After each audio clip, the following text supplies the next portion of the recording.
तो उनको मैंने देखा कि वो जी बाबा जी आ रहे हैं, तो फिर मैं रुक गया। वो देखा मैंने 2-4 बंदे हैं, वो गाड़ी जाने लगी। फिर मैंने ज़रा स्पीड मारी, दौड़ लगा के। उन्होंने कहा कि रोको, आ रहा है कोई, मिलने दो। तो फिर बाबा जी से मुलाकात हुई। वो एक ही मुलाकात हुई है। उसके काबे के अंदर गया तो वो सामने छुड़ता था, तो वो मुझे देख के कहता था अंदर नहीं जाने देना। मैंने कहा कोई बात नहीं, ना जा। फजर की नमाज़ पढ़ी, अब नमाज़ नहीं मुझसे पढ़ी जा रही, कैफियत यही आ रही है। सजदे में भी यही दुआ कर रहा हूँ, या अल्लाह काबे के अंदर ले जा। कहना किसी को नहीं है, सिफारिश नहीं डलवानी उधर किसी की। वो छुड़ता एक देखता रहा। एक छुड़ते ने मुझे ना 10 मिनट देखने के बाद, जब थोड़ी सी हमारी लेबर ही कम होगी, क्योंकि हर किसी को ख्वाहिश थी कि काबे के अंदर जाएँ, काबे के अंदर जाएँ, उसने मुझे ना दूर से इशारा किया कि जाओ अंदर। ये खुशी की इंतहा नहीं थी। मैंने उधर वो रैंक पड़े हुए थे, उसके ऊपर से छलांग लगाई अंदर। अंदर काबे के गेट के आगे फिर एक शुरता बैठा हुआ था। उसने कहा किधर? मैंने कहा अंदर। कह रहा तुम्हारा नाम है रजिस्टर में? मैंने कहा नहीं। कहता है अली बाबा।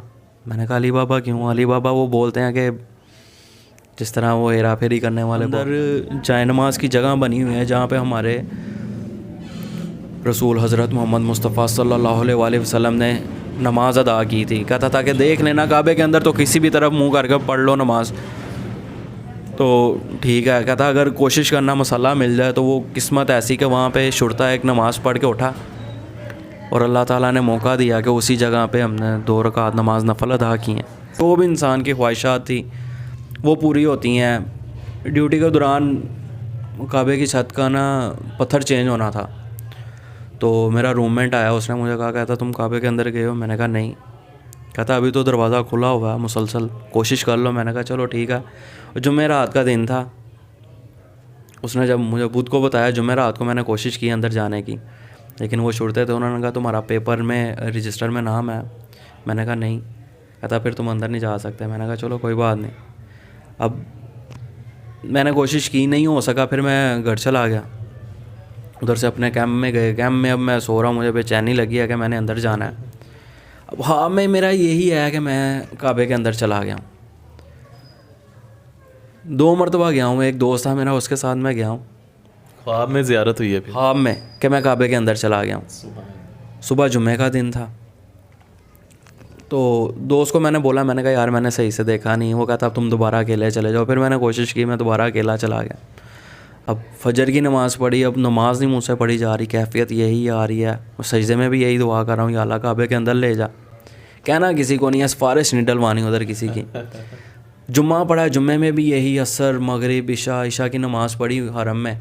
तो हमारा छुट्टी का टाइम था। मैंने दोस्त था उधर, उसको बोला, मैंने कहा यार कि मैंने नीचे ना काबे के अंदर जाना है। कहता चले जाओ अगर जाने देंगे तो उधर से शिफ्ट चेंज होती है।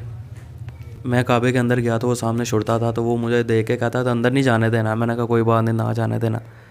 मैं उधर खड़ा रहा और 10 मिनट में खड़ा रहा, और मैं यही दुआ कर रहा था अल्लाह से कि अल्लाह जी आप नहीं लेके जाना अंदर, इसी तरह का सिस्टम बने कि मेरा बाजू पकड़े और मुझे अंदर ले जाए। वो कैफियत ही अजीब थी।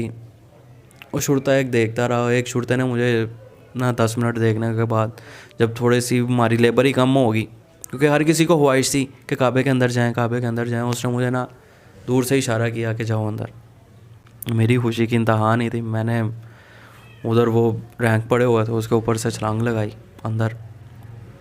अंदर काबे के गेट के आगे फिर एक शुरता बैठा हुआ था। उसने कहा किधर? मैंने कहा अंदर। कह रहा तुम्हारा नाम है रजिस्टर में? मैंने कहा नहीं। कहता है अली बाबा। मैंने कहा अली बाबा क्यों? अली बाबा वो बोलते हैं कि जिस तरह वो हेरा फेरी करने वाले को। अच्छा। उसने कहा कि तुम्हारा नाम नहीं आता, तुम अंदर किस तरह आए हो? मैंने कहा बाहर शुरते को कहा कि जाने दो अंदर, तो उसने कहा जाओ। कहता चलो ठीक है जाओ। कहता तुमने अंदर जाके क्या करना है? मैंने कहा आपको पता है क्या करना है? अरबी में बात हुई कि क्या करोगे अंदर जाके? मैंने कहा आपको पता है अंदर जाके क्या करना है? वो कहता तुम्हारे लिए मसला है, तुम्हारे अंदर सऊदी गवर्नमेंट के ना वो मुदीर फोरमैन समझ लें, टाइम कीपर, वो हैं सारे। मैंने कहा कोई मसला नहीं, पाकिस्तानी भेजेंगे ना, ज़्यादा से ज़्यादा अंदर जाने दो। मैं अंदर पाँव रखने लगा, उसने फिर मुझे रोका। कहता तुम्हारा मोबाइल किधर है? ऊपर से मुझे फ़ोन आ रहा था, कॉल आ रही थी। मैंने उसको मोबाइल पकड़ा, मैंने कहा सब कुछ ले लो। वो अंदर जब काबे के अंदर वो पाँव रखा ना मैंने, वो फीलिंग्स इस तरह की थी कि वो बयान ही नहीं मैं की जा सकती। वो इस तरह जैसे मैं रब के हम कलाम हो गया। वो मंज़र अजीब ही था। वो अंदर में एंटर हुआ, मेरे दोस्त ने ही मुझे बताया था कि अंदर जाए नमाज की जगह बनी हुई है जहाँ पे हमारे रसूल हज़रत मोहम्मद मुस्तफ़ा सल्लल्लाहु अलैहि वसल्लम ने नमाज अदा की थी। कहता था कि देख लेना काबे के अंदर तो किसी भी तरफ मुंह करके पढ़ लो नमाज, तो ठीक है। कहता अगर कोशिश करना मसल्ला मिल जाए तो वो किस्मत ऐसी कि वहाँ पे शुरता एक नमाज़ पढ़ के उठा और अल्लाह ताला ने मौका दिया कि उसी जगह पे हमने 2 रकात नमाज नफल अदा की हैं। तो उसके बाद फिर मैं बाहर आ गया, दुआ मांगी थी उधर, 3 दुआएं मांगी थी, वो दुआएं कबूल हो गई। इंशाल्लाह अल्लाह पाक ने कबूल की हैं। लेकिन वो जो मंज़र था, वो कैफियत थी कि अंदर जाने की जस्तजू, उधर जो ख्वाहिश की है, सबसे बड़ी यही होती है, इंसान की ख्वाहिशात होती हैं कि घर है, दौलत है, इसी के पीछे किसी ना किसी जो भी मकसद है। रोज़ा रसूल पे जाते रहे हैं तो रोज़ा रसूल पे जाने का भी यही मकसद होता था कि उधर दुआएं कबूल हों। इस काबिल नहीं थे, अल्लाह पाक ने अपनी रहमत की है, इस काबिल हमारे नाना अबू की दुआएं थी, जिनकी दुआओं के सदक़े मैं उधर गया हूँ। मैंने सारे मंज़र देखे हैं। नाना अबू ने मेरे हज वगैरह किए हुए थे, उम्रे वगैरह पे जाते थे। काबे के अंदर जाने की जस्तजू थी, कोशिश थी, वो अल्लाह पाक ने पूरी कर दी। रोज़ा रसूल पे ना कभी जस्तजू की है, मौके मिले हैं। जन्नतुल रियाजुल जन्ना में जाते थे हम नफल पढ़ने के लिए, नमाज के लिए। तो रोज़ा रसूल की जालियों के साथ पहले बिल्कुल जगह खाली थी। अब उन्होंने कुरान पाक के रैंक हैं जिसमें कुरान पाक रखा जाता, अब जालियों के साथ वो खड़े कर दिए हैं। तो उधर जस्तजू ही नहीं की कि जालियों को हाथ तक लगाएं। उधर 1-2 मरतबा मौका मिला, लेकिन वो इस काबिल ही नहीं समझा कि इनको हाथ लगाएं। उधर सिर्फ रियाजुल जन्ना की हाथ तक रहे हैं। सुफ़े सहाबा था पीछे रोज़ा रसूल की पिछली साइड पे, जहाँ पे हुज़ूर सल्लल्लाहु अलैहि वसल्लम बैठे थे, सहाबा कराम बैठते थे। वो मंज़र अभी भी याद आता है कि अब और ज़्यादा तड़प बनती है। दिक्कत तारी होती होगी, फीलिंग्स, मतलब कई दफ़ा ऐसा भी होगा, रोना भी आता होगा, आंसू ज़ारों को तार निकलते होंगे।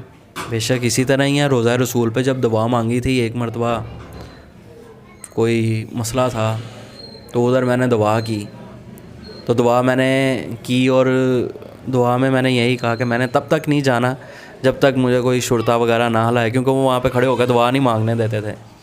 तो मैं रोज़ा रसूल की तरफ सलाम पेश किया, सलाम पेश करके मैं उनके कदमों वाली साइड पे काफ़ी देर खड़ा रहा, ज़ारों कतार रो के अपनी दुआ की।